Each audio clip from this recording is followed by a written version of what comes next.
If the engine turns over very slowly or not at all, make sure the battery is fully charged and the connections are clean and tight.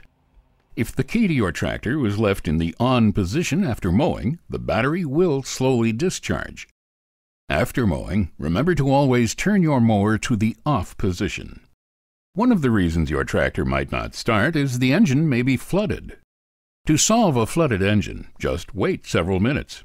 Bring the throttle to the full run position without engaging the choke and try to start the tractor again.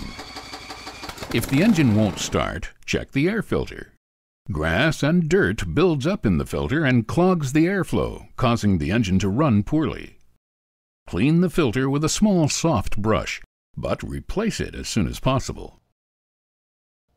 A general rule is, if you're not able to see light through the filter, replace it. Change or service the air filter every 25 hours of use, or more often if you're operating in very dirty or dusty conditions. Good quality fuel is also essential to starting your tractor. Make sure the fuel you use is good, clean, and not older than 30 days, with an octane rating of at least 87. When your fuel ages and becomes stale, your tractor may not start. Adding a fuel stabilizer to the fuel is highly recommended. When was the last time you replaced the fuel filter? Keep in mind that it should be replaced every mowing season. And finally, are you sitting on the seat while trying to start the tractor? For your safety, the tractor has a safety sensor control which won't allow ignition unless you're sitting on the seat.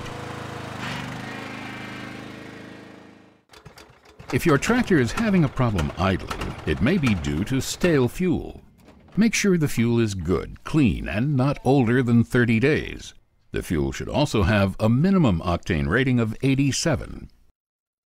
The engine needs to be warm for it to idle properly. Engage the choke while starting the engine. Next, slowly disengage the choke until the engine maintains a smooth, steady idle.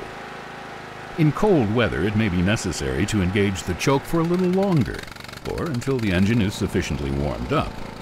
Keep in mind, the entire engine warm-up period may take up to a few minutes, depending on the outside temperature. Your tractor may not idle properly if a spark plug is fouled or dirty.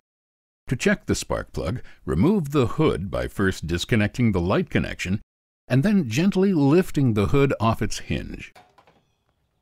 Remove the spark plug, making sure to clean off the surrounding area first. Inspect the plug in order to ensure that it is indeed the recommended plug for your tractor. Clean off any buildup with a small brush and replace any fouled or worn spark plugs. If your tractor's fuel filter is dirty, your engine may not accelerate. Visually inspect the filter for buildup of dirt or debris and replace if necessary. Plan to change your fuel filter at least once every mowing season. The tractor may not accelerate if your tractor's engine isn't warm enough. During cold weather, or if your engine is cold, you may need to idle the engine for several minutes before it's ready to be fully throttled. If your tractor won't move, or you wish to physically push the tractor, make sure the transmission freewheeling control is properly engaged. Push it in to operate the tractor, or pull it out if you wish to physically push the tractor.